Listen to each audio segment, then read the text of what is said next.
In the early 1970s, one of this country's top exports was human hair. Wigs, made partly from the hair of its own people, who sold it to survive. This was one of the poorest nations on earth, poorer than Ghana, poorer than Haiti. Its people earned about $100 a year. Experts said its economy was beyond saving. Today, that same country makes the most advanced chips on the planet. It builds warships, supercars, and spacecraft. It went from selling hair to powering the age of artificial intelligence. This is the story of the fastest rise in modern economic history. To understand the miracle, start with the ruins. In 1953, the Korean War ended. 3 years of fighting had flattened the country. Cities were rubble. Factories were ash. Millions were homeless. And it began with almost nothing. Barely any oil. Little farmland. No real industry. Half the population could not read. The one thing it had was people willing to work. The numbers were brutal. Income per person, about $100 a year. Lower than most of Africa. The country survived on American food aid, day to day. A famous report from the era basically called it a hopeless case. And yet, over the next 50 years, income per person would rise from $100 to over $36,000. Here's how. In the early 1960s came a decision that changed everything. The country would stop looking inward. It would bet its entire future on one thing: exports. Make things. Sell them to the world. Grow. But what does a nation with nothing actually sell? It started with the humblest goods imaginable. Plywood, cheap textiles, shoes, and, remarkably, wigs made from human hair, one of its biggest earners.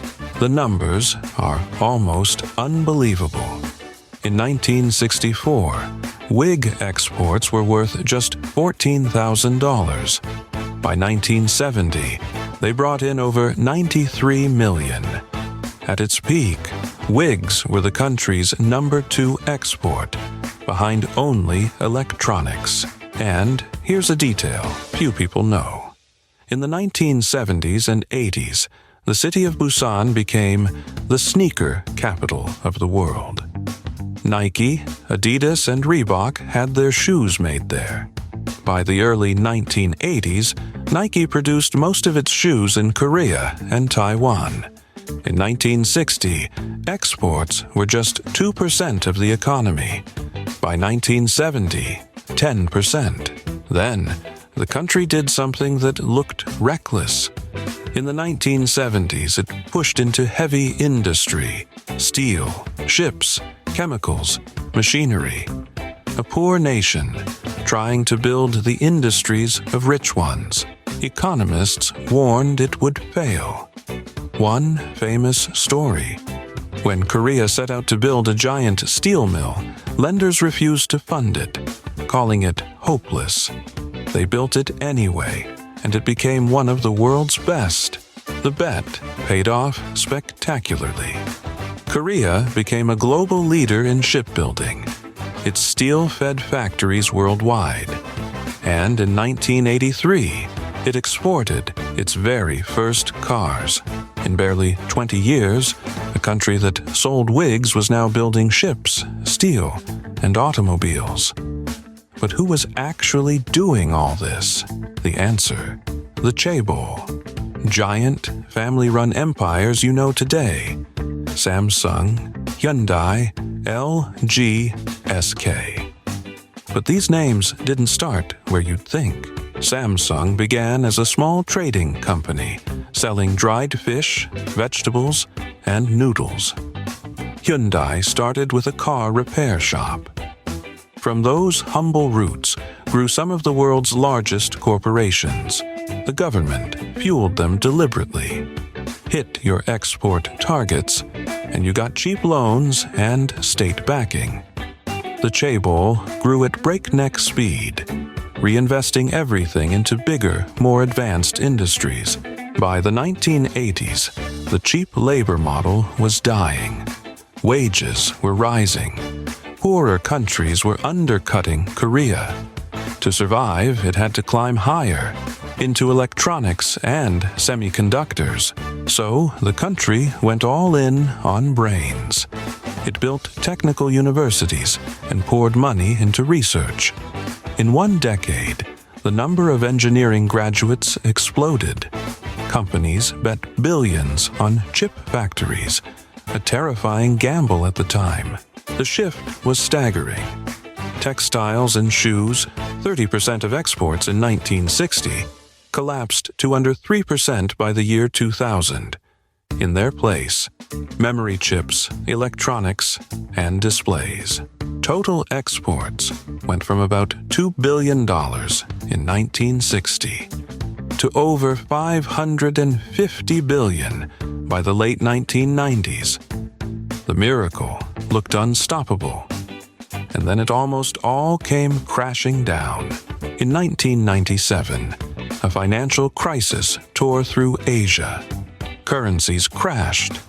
Banks failed. Famous companies went bankrupt overnight. Korea was hit brutally.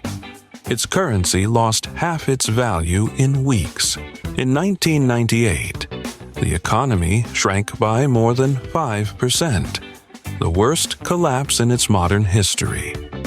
It needed one of the largest international bailouts ever arranged. For a moment, the miracle seemed finished. Then came one of the most remarkable moments in the whole story. To help repay the national debt, ordinary citizens lined up to donate their own gold, wedding rings, babies' birth rings, even Olympic medals. About 3.5 million people took part, roughly 1 in 4 households. Together, they gave up around 227 tons of gold, worth over $2 billion. It was a fraction of the debt, but it helped Korea repay the bailout years ahead of schedule. Today, the country that once sold hair sits at the cutting edge of the global economy. 3 industries show just how complete the transformation is. First, semiconductors. Korean firms are among the world's top makers of memory chips, the components feeding the global AI boom. As AI demand exploded, they became some of the most valuable companies in Asia. Second, weapons. The country that once couldn't defend itself is now a top 10 arms exporter. Its defense exports surged past $15 billion in 2025. Tanks and artillery shipped to Europe and beyond, known for being fast and reliable. Third, everything else. Cars, ships, batteries, displays. Korean firms compete at the very top. And then there's culture. K-pop, film, and TV, turning a small nation into a global entertainment powerhouse. From human hair to chips, warships, and global superstars. Few countries have ever traveled so far, so fast. So, how did a hopeless case become one of the richest nations on Earth? There's no single reason. But beneath the exports and the factories, one force did more than almost anything else. Education. Consider the transformation. In 1945, only about 22% of adults could read. By 1970, that had soared to nearly 88%. Today, literacy is almost universal. The government poured roughly 1/5 of its budget into education, and the number of university students exploded, from 100,000 in 1960 to over 1 million by the late 1980s. This did 2 powerful things. First, it built the workforce the economy needed. every stage of growth, from textiles to ships to microchips, ran on a population that could read, calculate, and learn fast. Education wasn't a side effect of the miracle. It was its fuel. But education did something else too, something that went far beyond the economy. It created a generation that could think critically, question authority, and demand a say in their own future. For much of this rapid growth, the country was governed by authoritarian rule. Political freedoms were limited. But as its people grew more educated and prosperous, they increasingly called for a greater voice in how they were governed. Students, in particular, were often described as the nation's conscience, playing a central role in the movements that, by the late 1980s, helped carry the country toward democracy. So, the same investment that powered the economy also helped shape the society. A nation that bet everything on its people, got back both prosperity and democracy, from $100 a year to over $36,000, from selling human hair to building the chips that run the world, from ruins and dictatorship to wealth and democracy. The rise of South Korea isn't just an economic story. It's one of the most unlikely transformations in human history. Next time on Understanding Asia, how geography shaped Japan. Subscribe, and we'll see you there.